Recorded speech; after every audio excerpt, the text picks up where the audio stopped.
নমস্কাৰ।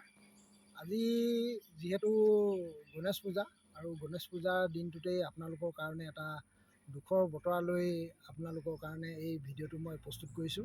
আছোঁ দিহিং পাটকাইৰ মাজত। ইয়াত আপোনালোকে দেখিছে দিহিং পাটকাই আৰু এই দিহিং পাটকাইৰ মাজতেই কিছুদিন ধৰি এটা বনৰীয়া হাতী মানে এই ৰাস্তাৰ কাষতে আমি প্ৰায় মানে অনাই বনাই ঘূৰি ফুৰা বহুতেই দেখা পাইছিল। আৰু ময়ো হাতীটো চাবৰ কাৰণে কেইবাদিনো মই আহিছিলোঁ, দেখা নাপালোঁ।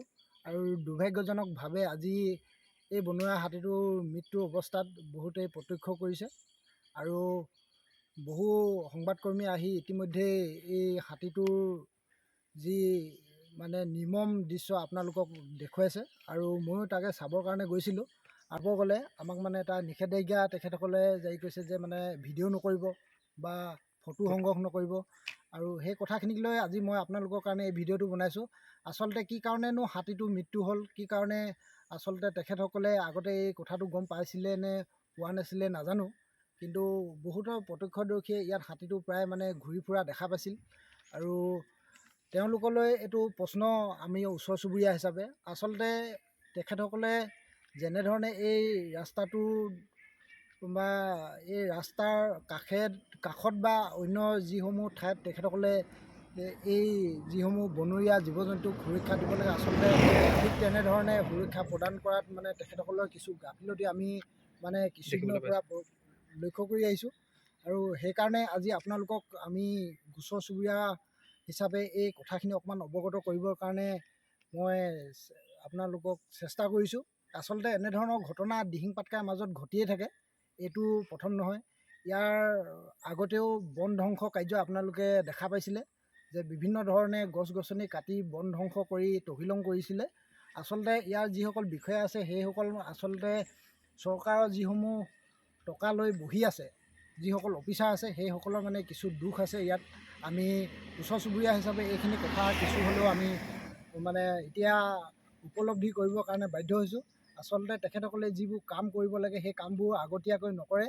পিছত কিন্তু সকলোৱে গম পোৱাৰ পিছত এটা খুব ধৰণৰ মানে এটা ক'ব গ'লে তেখেতসকলে খুব ততাতৈয়াকৈ এই কামবোৰ কৰিবৰ কাৰণে চেষ্টা কৰে। এয়া এটা উদাহৰণ। গতিকে এইসমূহ বিষয়াৰ ওপৰত চৰকাৰে তদন্ত কৰিব লাগে।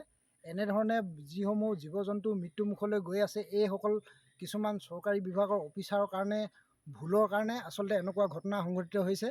গতিকে ইয়াৰ এটা সঠিক সিদ্ধান্ত হ'ব লাগে। মাননীয় মুখ্যমন্ত্ৰী ডাঙৰীয়াকো মই এই বিষয়ে অনুৰোধ কৰিম। আচলতে ফৰেষ্ট বিভাগৰ যিসমূহ অফিচাৰ আছে সেই অফিচাৰসমূহক কিছুমান মানে নিৰ্দেশনা দিব লাগে।